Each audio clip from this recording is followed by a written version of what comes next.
வணக்கம் அன்பு மாணவர்களே, நாம் இன்னைக்கு 9ஆம் வகுப்பு கணித பாடம் ஆயத்தொலை வடிவியல்ல இரு புள்ளிகளை இணைக்கும் கோட்டுத்துண்டு, அதாவது x1, y1 மற்றும் x2, y2 ஆகிய இரு புள்ளிகளை இணைக்கும் கோட்டுத்துண்டின் மையப்புள்ளி சூத்திரம் வச்சு மேலும் சில கணக்குகளை நாம் பார்க்க போகிறோம். அப்போ x1, y1 மற்றும் x2, y2 ஆகிய புள்ளிகளை இணைக்கும் கோட்டுத்துண்டின் மையப்புள்ளி கண்டுபிடிப்பதற்கான சூத்திரம் என்ன? x1 + x2/2, y1 + y2/2. இதை புள்ளி வடிவில் எழுதிடணும் இல்லையா? சரி, இப்போ மேலும் சில கணக்குகளை நாம் இந்த சூத்திரத்தை பயன்படுத்தி எப்படி செய்கிறது அப்படின்றத பார்ப்போம். இப்போ எடுத்துக்காட்டு 5.13 பாரு, 4 புள்ளிகள் கொடுத்துருக்கான். x, 3, 6, y, 8, 2 மற்றும் 9, 4 என்பன வரிசையாக எடுத்துக்கொள்ளப்பட்ட இணைகரத்தின் உச்சிகள் எனில் x மற்றும் yயின் மதிப்புகளை காண்க. இப்போ பாரு, ஏவை x, 3 அப்படின்னு வச்சுக்கிட்டான். முதல் புள்ளி x, 3 a வரிசையாக எடுத்திருக்கான். அடுத்த புள்ளி b 6, y அடுத்த புள்ளி c 8, 2 அடுத்த புள்ளி d 9, 4. இப்போ இந்த 4மே இணைகரத்தின் உச்சி புள்ளிகள் அப்படின்னு கொடுத்துருக்கேன் வரிசையாக எடுத்துக்கிட்டு. அதனால் ஒரு இணைகரம் எடுத்துக்கிட்டு இந்த ABCD 4மே இணைகரத்தின் உச்சி புள்ளிகளாக எடுத்துக்கிட்டு படம் வரைஞ்சிருக்கு இல்லையா? இப்போ இதில் எக்ஸு ஒய் அப்படின்னு 2 தெரியாதது இருக்குது. இந்த 2 தெரியாததையும் நாம் கண்டுபிடிக்கணும். அதுக்கு முன்னாடி இந்த கணக்கை எப்படி செய்ய போகிறோம்னா, இணைகரத்தின் ஒரு முக்கியமான பண்பை வச்சு தான் செய்ய போகிறோம். அந்த பண்பு என்ன அப்படின்னா, மூலை விட்டங்கள் 2 இருக்குது இந்த இணைகரத்துக்கு இல்லையா? என்னென்ன மூலை விட்டங்கள் இருக்குது? ஏசி ஒரு மூலை விட்டம். மூலை விட்டம் என்பது என்னது? எதிரெதிரி முனைப்புள்ளிகளை இணைக்கும் கோடு தான் மூலை விட்டம். அதே மாதிரி இன்னொரு மூலை விட்டம் இருக்குது பிடி. இந்த 2 மூலை விட்டங்களின் மையப்புள்ளிகள் இருக்கு இல்லையா? இங்கே இருக்குது இல்லையா? இந்த புள்ளி ஏசியின் நடுப்புள்ளி என்னவோ அதுதான் பிடியின் நடுப்புள்ளியும். அதாவது என்ன அர்த்தம்னா, மூலை விட்டங்கள் ஒன்றை ஒன்று இரு சமக்கூறிடும். இணைகரத்தில் மூலை விட்டங்கள் ஒன்றை ஒன்று இரு சமக்கூறிடும். அப்போ இந்த இணைகரம் ஒன்றை ஒன்று வெட்டி கொள்ளும் புள்ளி E அப்படின்னு வச்சுக்கவேன். அப்போ ஏஇ என்னவோ அதுதான் ஈசியும் சம அளவாக இருக்கும். AE = EC. அதே மாதிரி பிஇ எவ்வளவோ அதே அளவு தான் இடியும் இருக்கும். அப்போ பிஇ = இடி. அப்போ இதிலிருந்து நாம் என்ன தெரிஞ்சுக்கலாம் அப்படின்னா, ஏசியின் மையப்புள்ளி எதுவோ அதுதான் பிடியின் மையப்புள்ளியும். அப்போ இங்கே கொடுத்துருக்கான் பாரு, ஏசியின் நடுப்புள்ளி = பிடியின் நடுப்புள்ளி. இது எதனால் கிடைக்குதுன்னா, இணைகரத்தின் மூலை விட்டங்கள் ஒன்றை ஒன்று இரு சமக்கூறிடும். புரிஞ்சிச்சா? இரு சமக்கூறிடும்னா என்ன அர்த்தம்? இந்த பிடி என்ற மூலை விட்டம் கரெக்டாக ஏசியை 2 சமபாதியாக பிரிக்கும். அதே மாதிரி ஏசி என்ற மூலை விட்டம் பிடியை 2 சமபாதியாக பிரிக்கும். அப்படிங்கும்போது என்ன ஆகும்? இப்போ ஏசியின் மையப்புள்ளி ஈ தானே,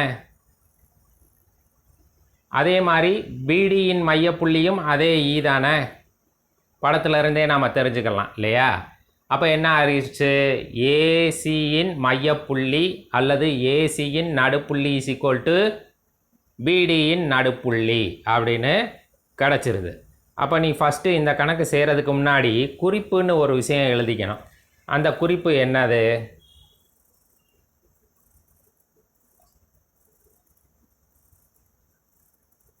ஒரு இணைகரத்தில்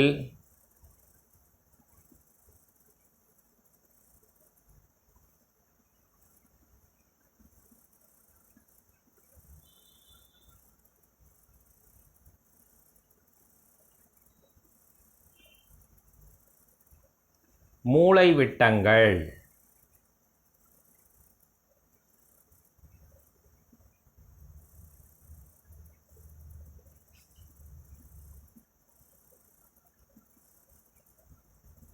ஒன்றை ஒன்று.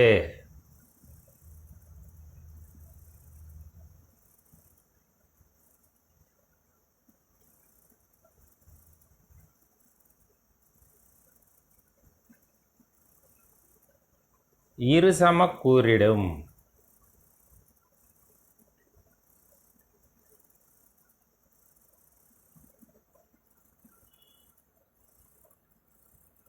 அப்போ நீ ஒரு இணைகரத்தை வரைஞ்சிக்க.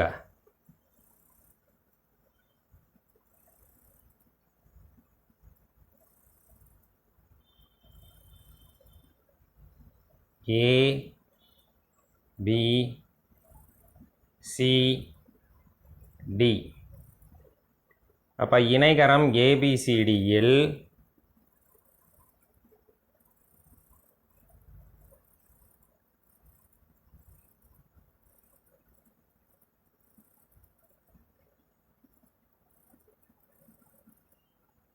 மூலை விட்டங்கள்.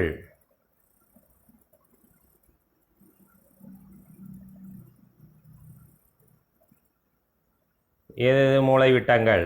எதிர் முனைகளை இணைக்கும் கோடு மூலை விட்டங்கள்னால் ஏயையும் சியையும் இணைச்சிடணும். அதே மாதிரி பியையும் டியையும் இணைச்சிட்டா 2 மூலை விட்டங்கள் கிடச்சிருச்சு. இந்த 2 மூலை விட்டங்களும் சந்திக்கும் புள்ளி ஈன்னு வச்சுக்க. சரி, மூலை விட்டங்கள் ஏசி மற்றும் பிடி.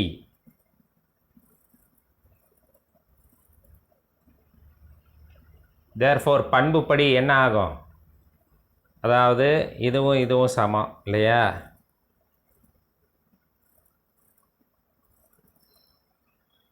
பண்புப்படி என்ன ஆகும்? தேர்ஃபோர்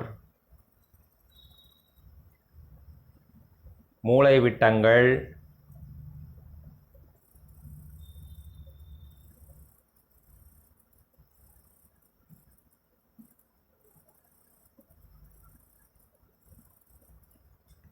ஏசி மற்றும் பிடி வெட்டிக்கொள்ளும் புள்ளி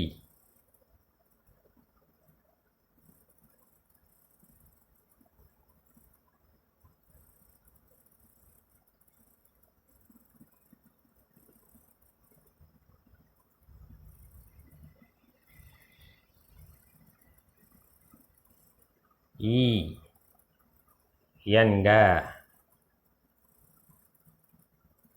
அப்போ மூலை விட்டங்கள் ஒன்றை ஒன்று இரு சமக்கூறிடும்னா என்ன அர்த்தம்? பிடி என்ற மூலை விட்டம் ஏசி என்ற மூலை விட்டத்தை சரிபாதியாக பிரிக்கும். அப்போ என்ன அர்த்தம்? AE is equal to EC. அதே மாதிரி பிஇ இஸ் ஈக்குவல் டு இடி. அப்படின்னா என்ன அர்த்தம்? தேர்ஃபோர் ஏசியின் நடுப்புள்ளி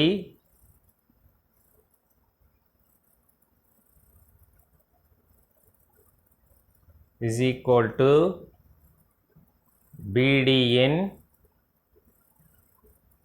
நடுப்புள்ளி.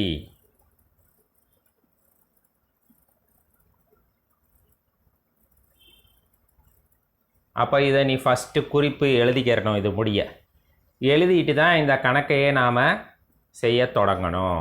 ஏன்னா இந்த பண்பை நாம் இந்த கணக்கு செய்கிறதுக்கு பயன்படுத்த போகிறோம். சரி, இப்போ தரப்பட்ட புள்ளிகள் இணைகரத்தின் உச்சி புள்ளிகள் இந்த 4 இல்லையா? இதுக்கு ஏபிசிடி அப்படின்னு நாம் பேர் கொடுத்துக்கிறோம். அதை நீ அப்படியே எழுதிடணும். தரப்பட்ட புள்ளிகள்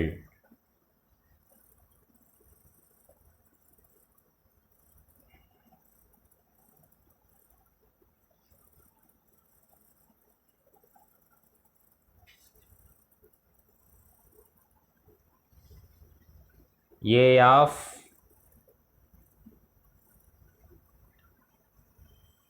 X comma 3 B of 6 comma Y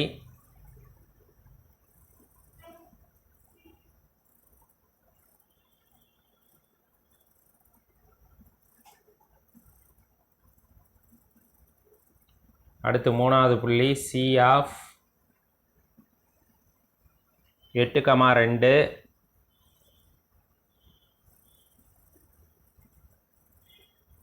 மற்றும்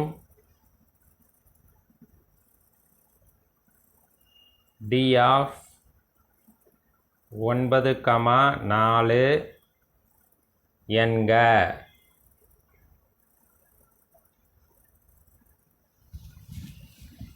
சரி, இப்போ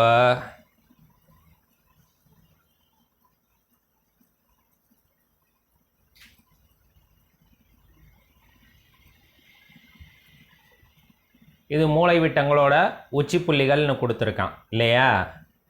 அப்போ வரிசையை எடுத்துக்கணும்னா இப்போ ஏசி தான் மூலைவிட்டமாக வரும் இல்லையா? ஏபி பக்கம், பிசி பக்கம், சிடி பக்கம், டிஏ பக்கம். இணைகரம் வரைஞ்சோம்னா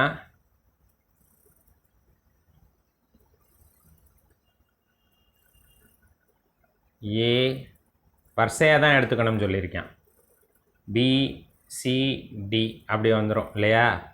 அப்போ மூலைவிட்டம் என்ன வருது? ஏசி தான் வருது. அதே மாதிரி பிடி மூலைவிட்டமாக வருது. அப்போ ஒரு இணைகரத்தில் அல்லது இணைகரம் ஏபிசிடியில்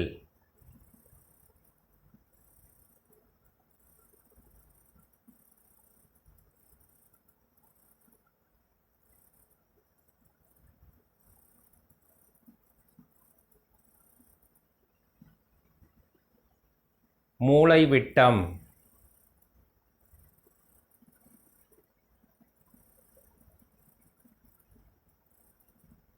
ஏசியின் நடுப்புள்ளி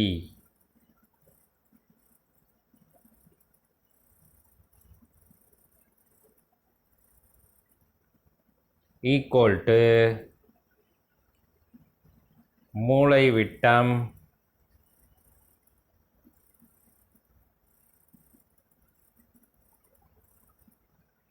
பிடியின்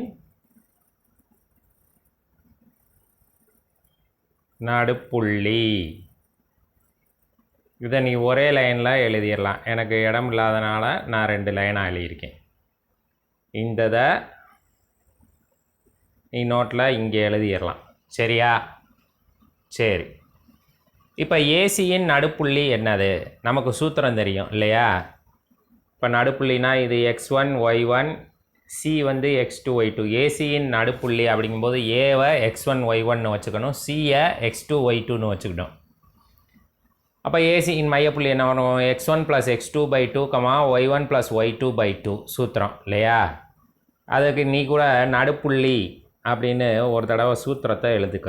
நடுப்புள்ளி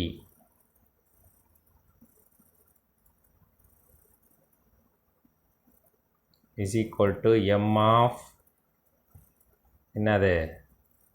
x1 + x2/2, y1 + y2/2.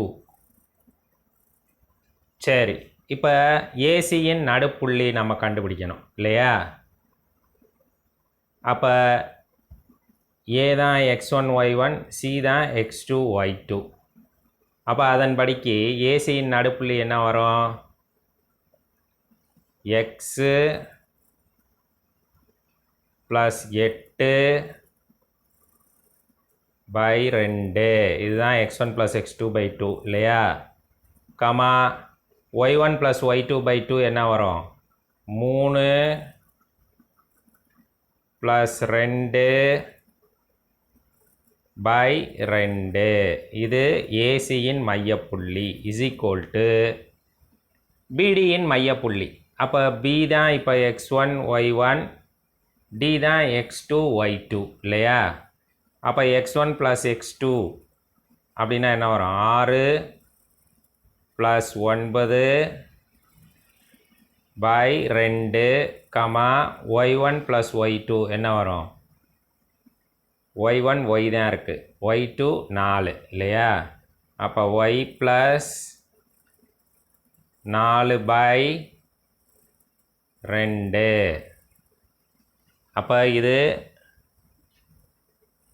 மூலைவிட்டம் ஏசியின் நடுப்புள்ளி இது இல்லையா? அதே மாதிரி மூலைவிட்டம் பிடியின் நடுப்புள்ளி இது. ரெண்டுக்கும் நடுவில் ஈக்குவல் டு போட்டாச்சு. புரியுதா? சரி, இப்போ 2 புள்ளிகள் சமம். 2 புள்ளிகள் சமம்னாலே என்ன சொல்லியிருக்கேன்?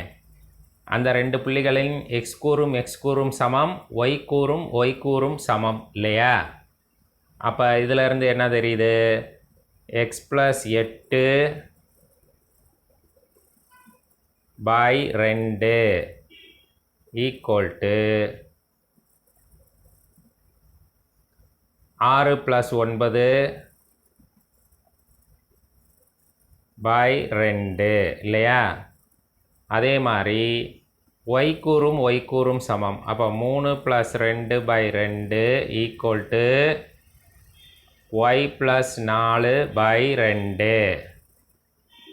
இப்போ இந்த ரெண்டு இந்த பக்கம் வந்துச்சுன்னா பெருக்கல் வந்துடும் இல்லையா? இப்படி அப்புறம் இந்த ரெண்டும் அடியாயிரும். அதுக்கு பதிலாக நான் என்ன செய்ய போகிறேன்னா அப்படியே இந்த ரெண்டும் அடிச்சிட போகிறேன். அடிக்கலாம்ல? இப்படி ஈக்குவல்ட்டுக்கு ஒரே பக்கம் இருந்தால் பெருக்கல் வகுத்தல் அடிக்கலாம். ஈக்குவல்ட்டுக்கு அடுத்த பக்கம் இருந்தால் இந்த வகுத்தலில் உள்ளதும் அடிக்கலாம். சரி, இப்போ அடுத்த ஸ்டெப்பை அப்போ என்ன வரும்? x + 8 ஈக்குவல் டு என்ன வரும்? 6 + 9 15 இல்லையா? அப்போ x ஈக்குவல் டு 15 - 8. அப்போ x ஈக்குவல் டு 7. அதே மாதிரி இந்த பக்கம் ரெண்டும் அடியாயிரும். அப்போ 5 = y + 4. அப்போ அடுத்த ஸ்டெப் என்ன வரும்? y மட்டும் தனியாக வலது பக்கம் வச்சுக்க. அப்போ வலது பக்கம் இருக்கிற +4 இடது பக்கம் வந்தால் -4 ஈக்குவல் டு வலது பக்கம் y அப்படியே இருக்குது. அப்படியே சைடு மாற்றி எழுதிரு. y = 5 - 4 எவ்வளோ? 1. இப்போ xy மதிப்புகள் தான் நம்ம கண்டுபிடிக்க சொன்னால் நாம் xy மதிப்புகளை கண்டுபிடிச்சாச்சு. x = 7, y = 1 அப்படின்னு கண்டுபிடிச்சாச்சு.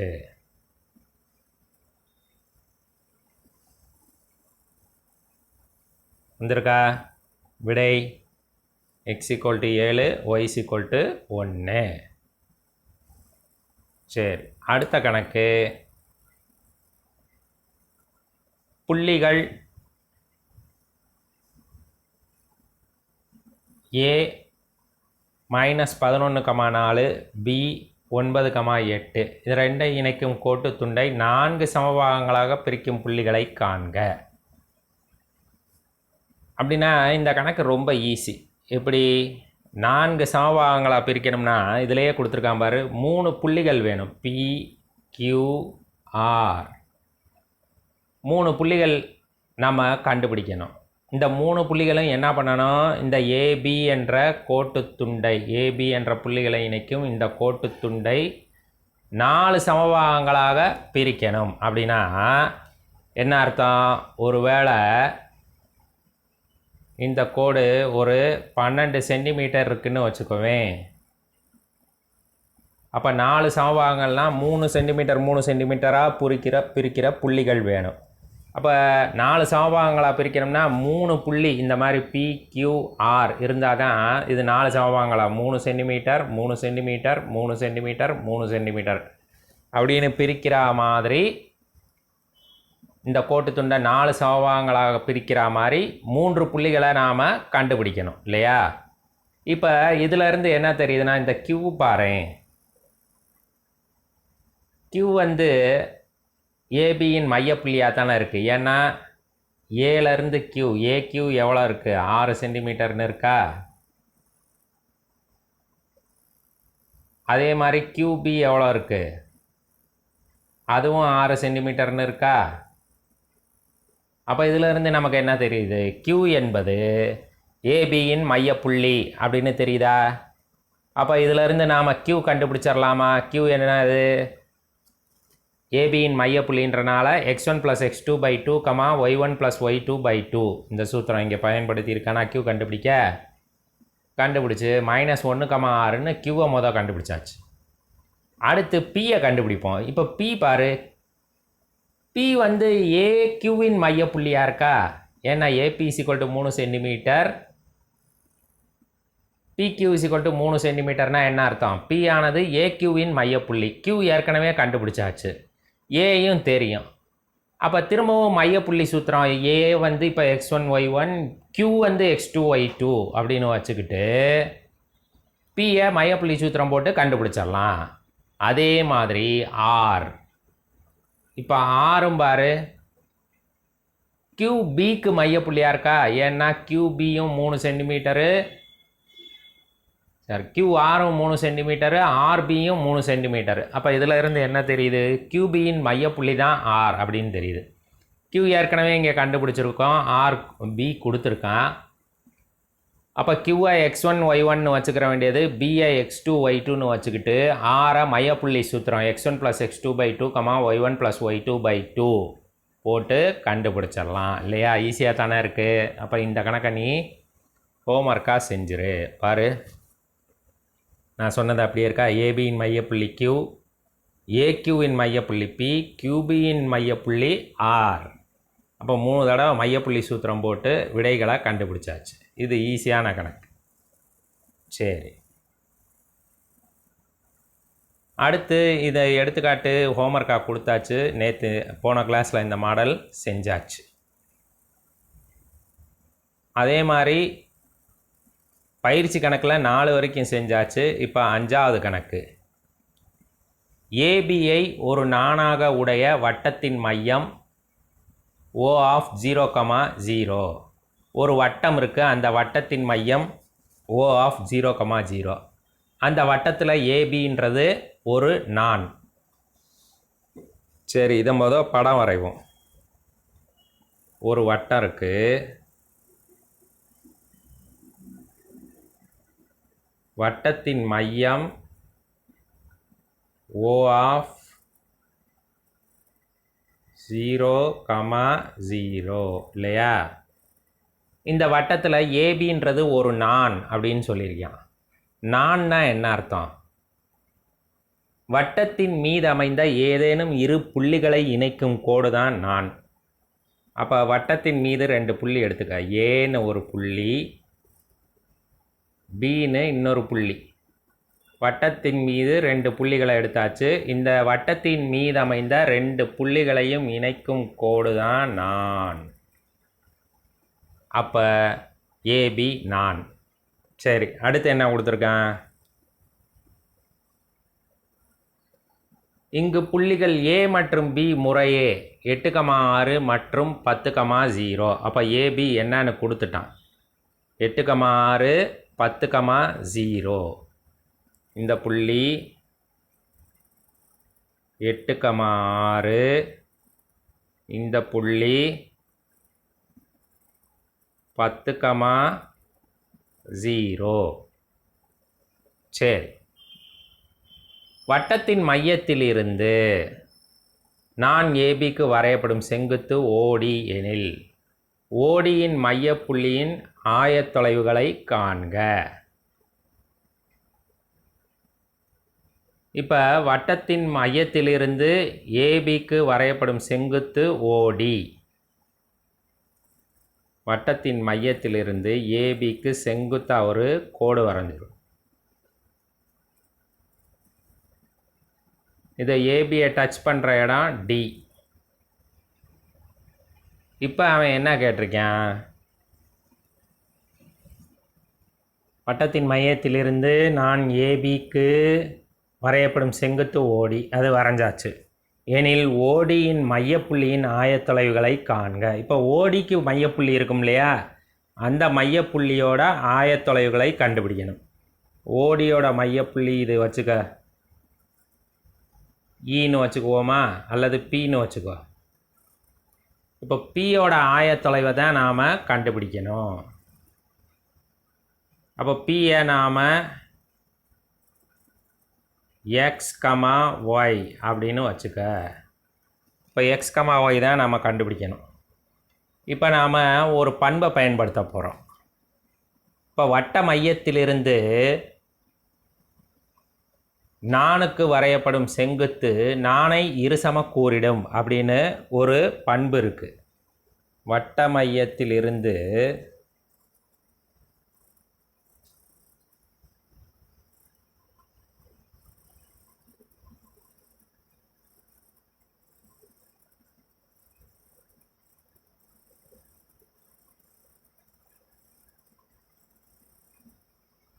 நாணுக்கு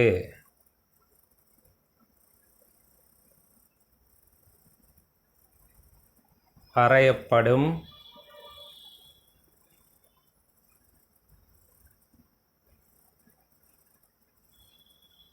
செங்குத்து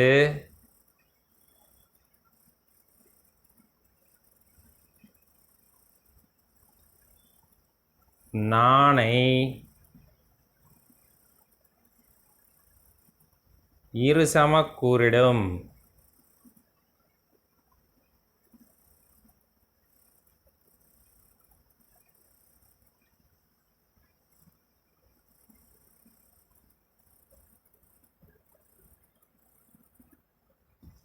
அப்போ தேர்ஃபோர் என்ன அர்த்தம்? AD is equal to DP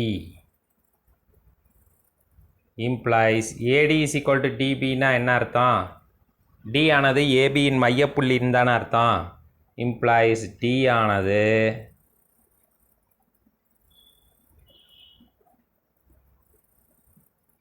ஏபியின் மையப்புள்ளி.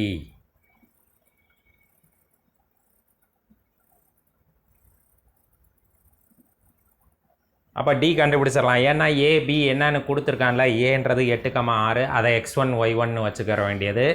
B வந்து 10,0 அது x2 y2 வச்சுக்கிட்டா டி ஆனது மையப்புள்ளி சூத்திரம் வச்சு கண்டுபிடிச்சிடலாம் இல்லையா? அப்போ ஏபியின் மையப்புள்ளி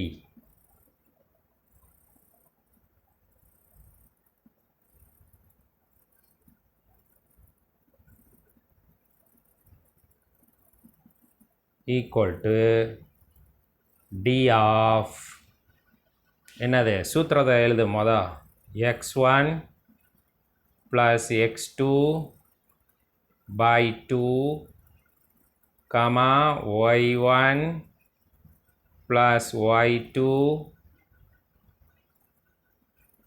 by 2 equal to D of. இப்போ ஏ தான் x1 ஏபியின் மையப்புள்ளினா ஏ தான் x1 y1 பி தான் x2 y2. அப்போ x1 ப்ளஸ் x2 பை 2னா என்ன வரும்? 8 ப்ளஸ் 10 8 x1 x2 வந்து 10 பை 2 கமா y1 என்ன வரும்? 6 ப்ளஸ் y2 என்ன வரும்? 0 by 2 equal to D of என்ன வரும்? 18 பை 2 கமா 6 பை 2. இப்போ 18 பை 2 எவ்வளோ? 9. 6 பை 2 எவ்வளோ? 3. அப்போ இஸ் ஈக்குவல் டு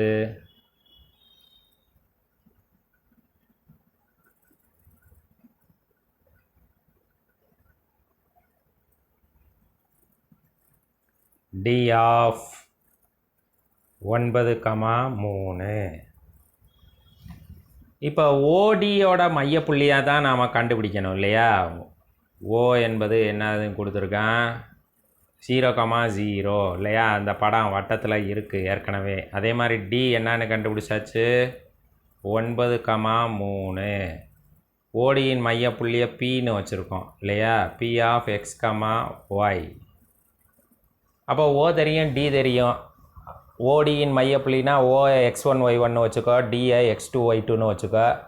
அப்போ P என்பது ஓடியின் மையப்புள்ளினா x1 + x2/2 y1 + y2/2 அந்த சூத்திரத்தை பயன்படுத்தி கண்டுபிடிச்சிடலாம் இல்லையா. இப்போ ஓடியின் மையப்புள்ளி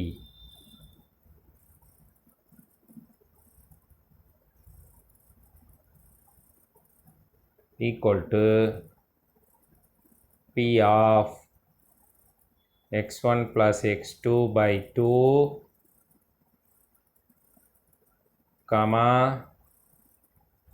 y1 + y2/2 அப்போ equal to P of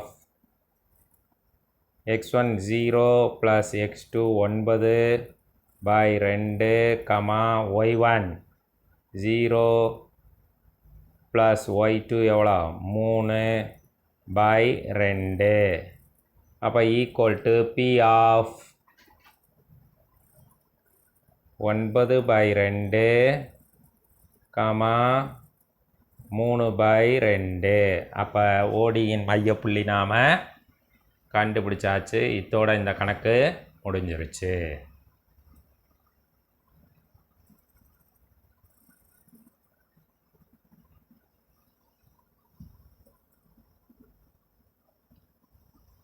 அடுத்து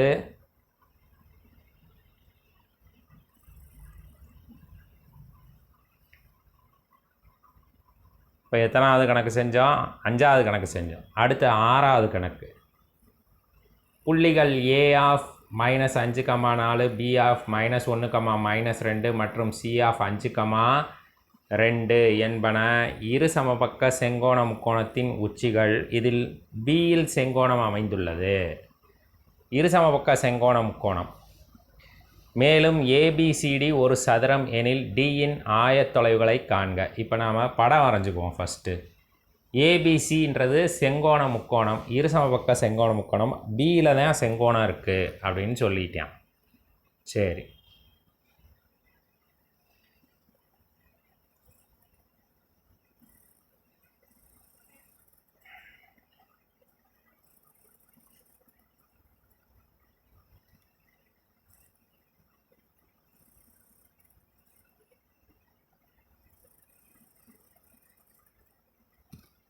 ஏ பி சி. இப்போ இது இரு சமபக்க செங்கோண முக்கோணம்னா கண்டிப்பாக ஏபியும் பிசியும் தான் சமமாக இருக்கும். ஏன்னா இரு சமபக்க செங்கோண முக்கோணம்னா 2 பக்கங்கள் சமம். பியில் செங்கோணம் இருக்குது.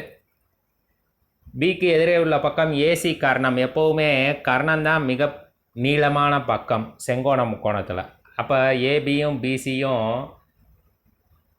ஏசியை விட சிறுசாக தான் இருக்கும். அப்போ ஏசிக்கு சமமாக பிசியோ ஏபியோ இருக்க முடியாது.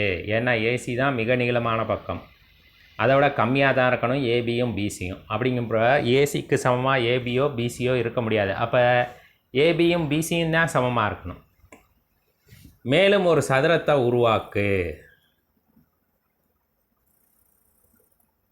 அதன் 4வது உச்சி டி. இப்போ டியின் ஆயத்தொலைவுகளை கண்டுபிடிக்கணும். நாம் ஏயின் ஆயத்தொலைவு கொடுத்துருக்கேன். என்னென்னு கொடுத்துருக்கேன்? -5, 4.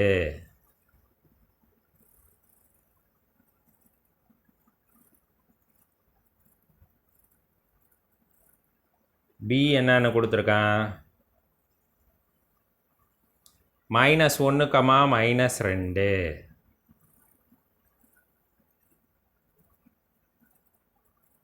சி என்னன்னு கொடுத்துருக்கான்?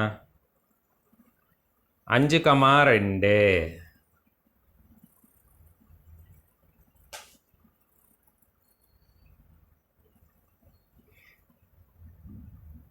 ஏபிசிடி ஒரு சதுரம் அப்படின்னு சொல்லிட்டேன். அப்போ டிஐ வந்து ஏபிசிடி ஒரு சதுரம் வர்ற மாதிரி நம்ம டியை குறிச்சுக்கிட்டோம் படத்தில் இல்லையா. அப்போ டியின் ஆயத்தொலைவை இப்போ நாம் கண்டுபிடிக்கணும். சரி, இப்போ சதுரம் கூட ஒரு இணைகரம்தான் இல்லையா, அதில் சந்தேகம் வேண்டாம். இணைகரம்னா என்ன சொல்கிறாங்க? எதிர் பக்கங்கள் சமமாக இருந்தால் அது ஒரு இணைகரம்.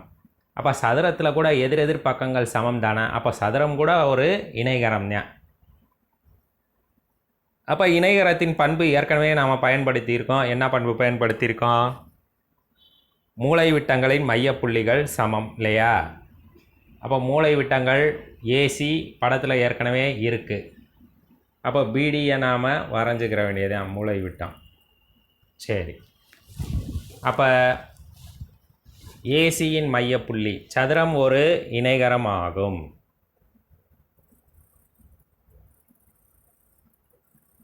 சதுரம் ஒரு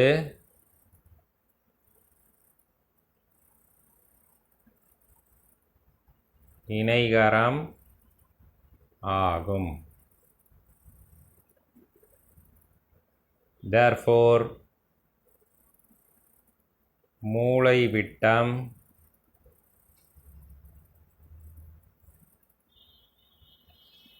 ஏசியின்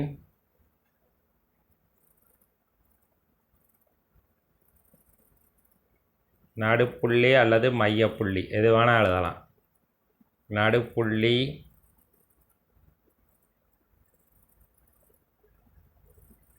is equal to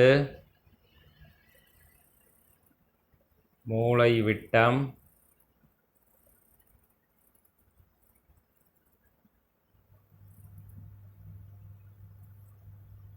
பிடியின்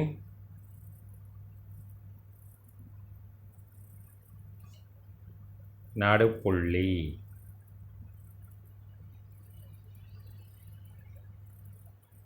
இப்போ டி என்னன்னு கொடுக்கல இல்லையா?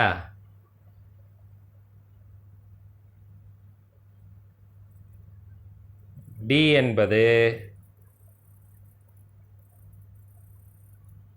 எக்ஸ் கமா ஒய் என்க.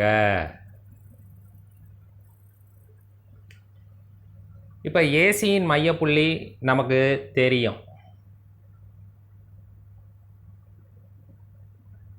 என்னது? x1 + x2/2, y1 + y2/2 இல்லையா? இப்போ இந்த டி என்பது எக்ஸ் கமா ஒய் என்கன்றது கூட நீ இங்கே எழுதிக்கலாம் இல்லையா? இப்போ மூலை விட்டம் ஏசியின் நடுப்புள்ளி என்ன வரும்? x1 + x2/2. ஏன்னா ஏசியின் மையப்புள்ளிங்கும் போது ஏ தான் x1 y1, சி தான் x2 y2. அதன்படிக்கு x1 + y1/2 அடுத்து comma y1 + y2/2 equal to பிடியின் நடுப்புள்ளிங்கும்போது பி தான் x1 y1. இப்போ டியை நாம் என்னன்னு வச்சுருக்கோம்? எக்ஸ் கமா ஒய்னு வச்சுருக்கோம் இல்லையா? அப்போ இதுதான் x2, y2. அப்போ அதன்படிக்கு எழுதுனா -1 x1 + x2 அப்படின்றது x/2, y1 என்னது? -2 + y2 என்னது? y/2. இப்போ ரெண்டு புள்ளிகள் சமம்னா எக்ஸ் கூறும் எக்ஸ் கூறும் சமம், ஒய் கூறும் ஒய் கூறும் சமம் இல்லையா? அப்போ -5 + 5/2 is equal to -1 + x/2. அதே மாதிரி ஒய் கூறும் சமங்கும்போது 4 + 2/2 ஈக்குவல் டு -2 + y/2. அப்போ முதல்ல இந்த 2 அடி ஆயிரும். -5 + 5 எவ்வளோ? 0 ஈக்குவல் டு -1 + x. அப்போ 0 + 1 ஈக்குவல் டு எக்ஸ்ன்னு வந்துடும் இல்லையா? அப்படியே சைடு மாற்றி எழுதுனா என்ன, எக்ஸ் ஈக்குவல் டு 1 அப்படின்னு வந்துடுது. அதே மாதிரி வலது பக்கம் இந்த 2 அடி ஆயிரும். அப்போ என்ன வருது, 6 is equal to -2 plus Y. அப்போ 6 ப்ளஸ் 2 ஈக்குவல் டு ஒய்.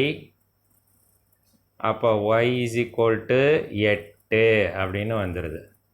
அப்போ எக்ஸு ஒய் மதிப்பு கண்டுபிடிச்சாச்சு. அப்போ டியின் ஆயத்தொலைவுகள் எக்ஸ் ஒய். அப்போ 1,8. அப்போ தேர்ஃபோர்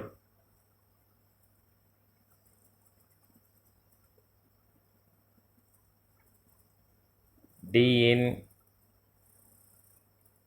ஆயத்தொலைவுகள்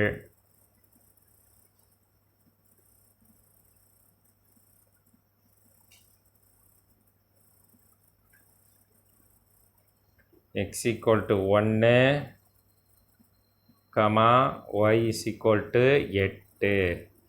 அப்போ therefore d of 1,8 அப்படின்னு எழுதி முடிச்சிடலாம்.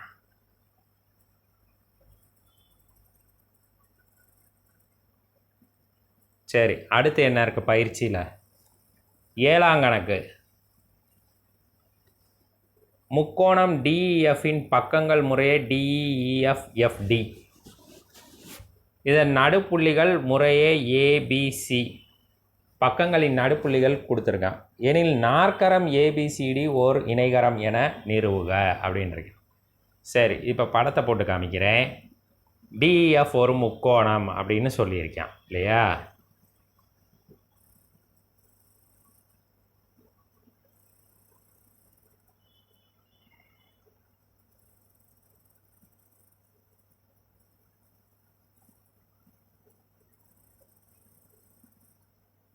இப்போ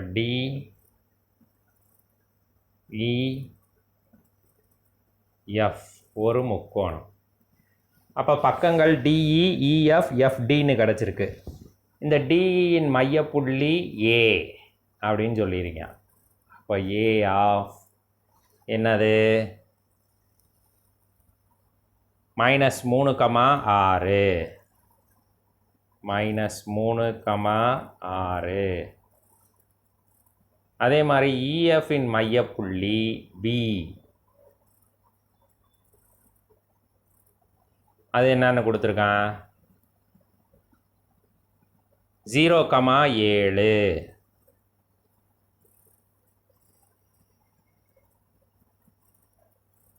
எஃப்டியின் மையப்புள்ளி கொடுத்துருக்கான் சி, அதை என்னன்னு கொடுத்துருக்கான், சி 1,9 அப்படின்னு கொடுத்துருக்கான். 1,9. இப்போ அடுத்து இவன் என்ன சொல்லியிருக்கான் பாரு, நாற்கரம் ஏபிசிடி ஓர் இணைகரம் என நிறுவுக. இப்போ ஏபிசிடியை இணைக்கணும். ஃபஸ்ட்டு ஏபிசிடியை இணைச்சிரு. ஏபிசிடியை இணைச்சா என்ன வருதுன்னு பாரு, ஏபி.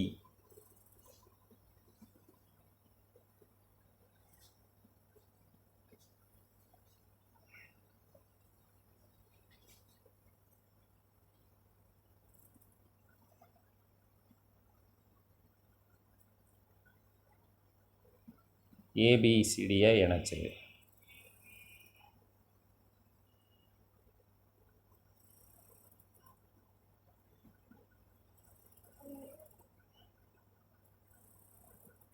அப்போ ஏபிசிடி ஒரு நாற்கரமாக வருதா? 4 பக்கங்கள் உடையது தானே நாற்கரம். அப்போ ஏபிசிடி ஒரு நாற்கரமாக வருது. இந்த நாற்கரத்தை இணைகரம் அப்படின்னு நிரூபிக்கணும். இணைகரத்துக்கு 2 பண்புகள் நான் இது வரைக்கும் சொல்லியிருக்கேன். ஒன்று, மூலை விட்டங்கள் ஒன்றை ஒன்று இருசம கூறிடும். அப்போ அதிலிருந்து ஏசியின் மையப்புள்ளி என்னவோ அதுதான் பிடியின் மையப்புள்ளி. இது ஒரு பண்பு. இணைகரத்தின் அடிப்படையான பண்பு எப்போ இணைகரம்னு சொல்ல முடியும்? ஒரு நாற்கரத்தை எதிரெதிர் பக்கங்கள் சமமாக இருந்தால் தான் சொல்ல முடியும். அப்போ ஏபியும் சிடியும் ஒரே அளவாக இருக்கணும், சமமாக இருக்கணும். அதே மாதிரி பிசியும் ஏடியும் சமமாக இருக்கணும். சரி, இப்போ ஏபி இஸ் ஈக்குவல் டு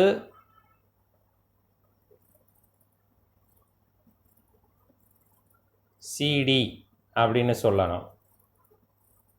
அதே மாதிரி BC is equal to AD அப்படின்னு சொல்லணும்.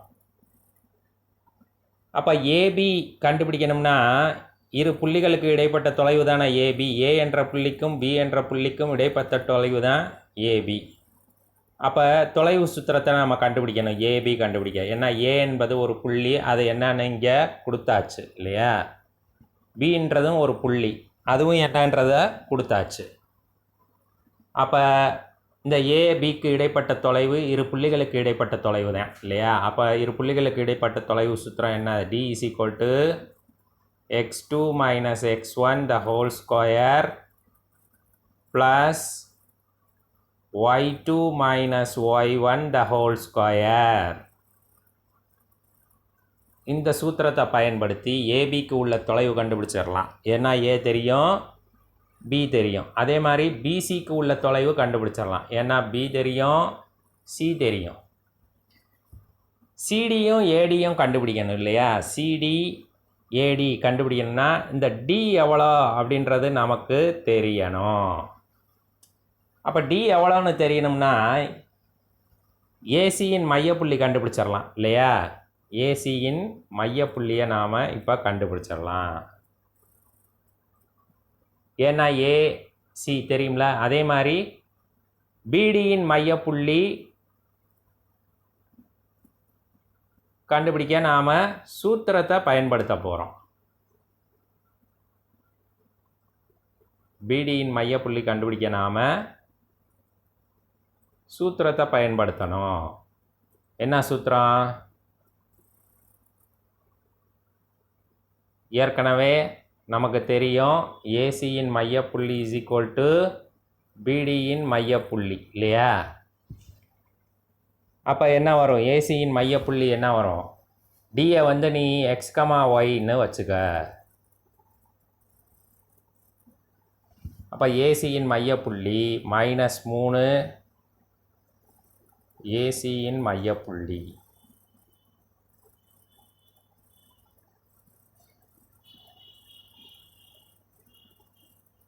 ஈக்குவல் டு பிடியின்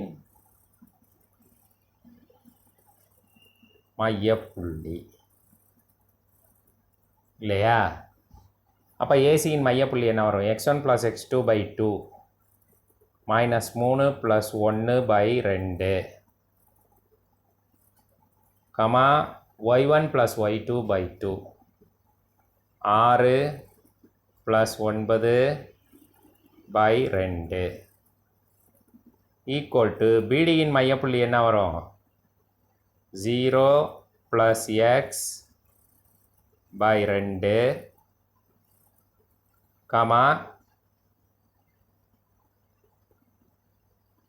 7 + y/2 அப்படின்னு வந்துடும் இல்லையா. அப்போ இதிலிருந்து ஏசி என்ன வருது? ஏசியின் மையப்புள்ளி -1ன்னு வருது சுருக்குனா. இது என்ன வருது? 15/2 அப்படின்னு வருது. ஈக்குவல் டு வலது பக்கம் சுருக்குனா x/2 கமா 7 + y/2 அப்படின்னு வருது. அப்போ இங்கே நான் எழுதுகிறேன் இடம் இருக்கிற இடத்துல.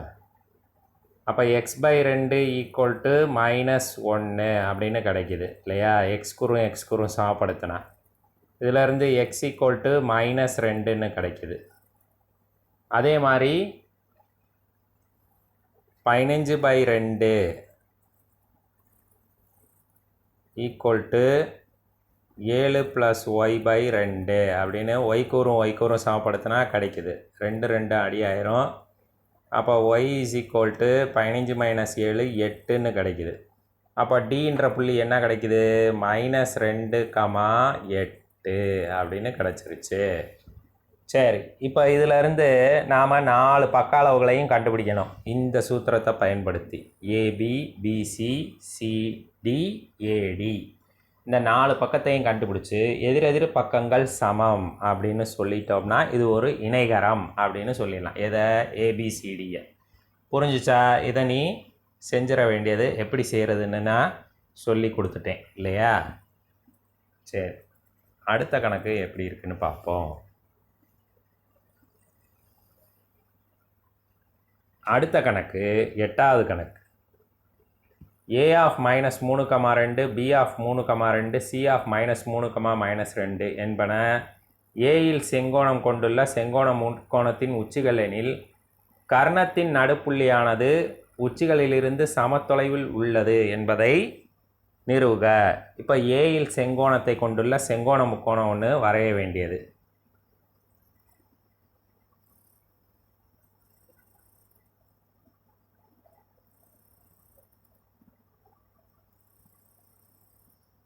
சரி,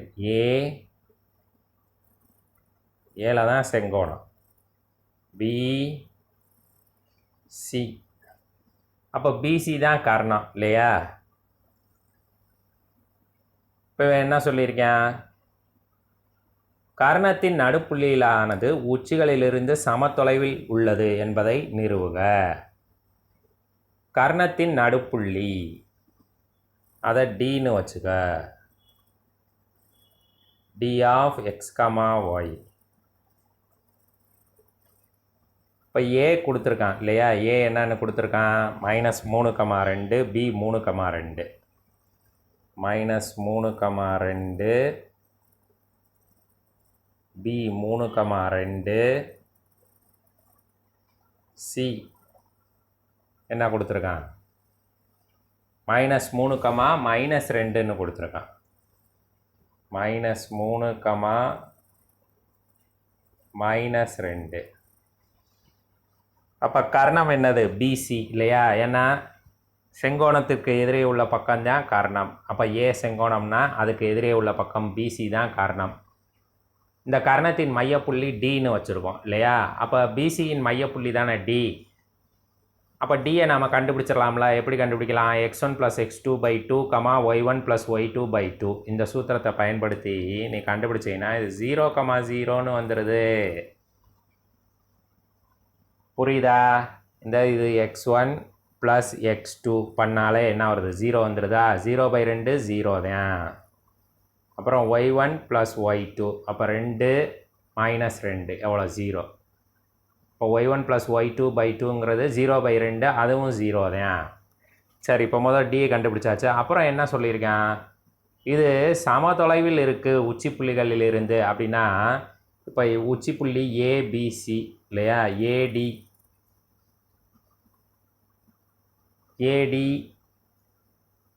ஏ என்ற உச்சியிலிருந்து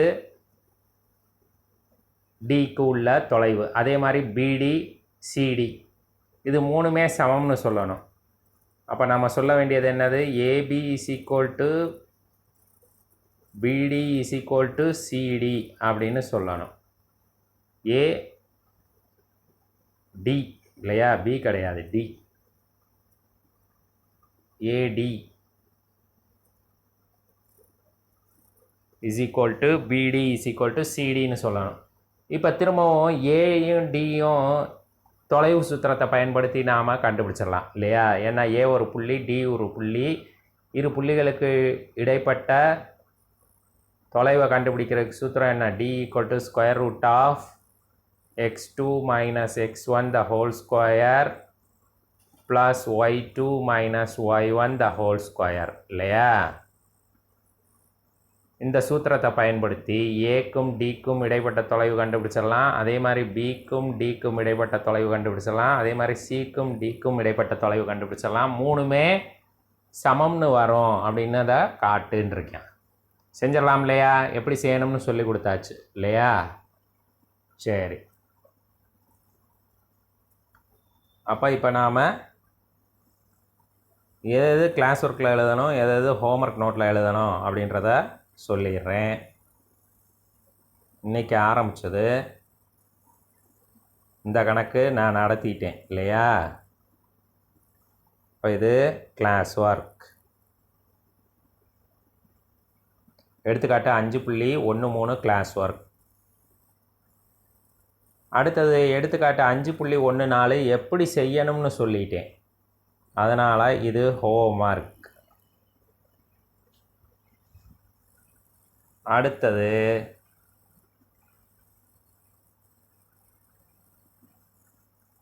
பயிற்சி கணக்கில் இன்றைக்கி செஞ்ச கணக்கு என்னது?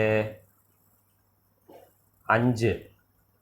5ஆம் கணக்கு நான் சொல்லி கொடுத்துட்டேன். எனவே அது கிளாஸ் ஒர்க். 6வது கணக்கும் நான் சொல்லி கொடுத்துட்டேன். அப்போ அதுவும் கிளாஸ் ஒர்க். 7வது கணக்கும் 8வது கணக்கும் எப்படி செய்யணும்னு சொல்லி கொடுத்துட்டேன். எனவே 7வது கணக்கு ஹோம்ஒர்க், 8வது கணக்கும் ஹோம்ஒர்க். ஈஸியாக தானே இருக்குது எல்லாமே. புரியலைன்னா மீண்டும் மீண்டும் அந்த வீடியோவை பார்த்து நீ புரிஞ்சுக்கோ. ஒரு தடவை வீடியோ பார்த்து புரியலைன்னா 2 தடவை 3 தடவைன்னு பாரு, கண்டிப்பாக புரிஞ்சிடும். இத்துடன் இந்த வகுப்பு நிறைவு பெறுகிறது. மீண்டும் அடுத்த வகுப்பில் சந்திப்போம். நன்றி மாணவர்களே.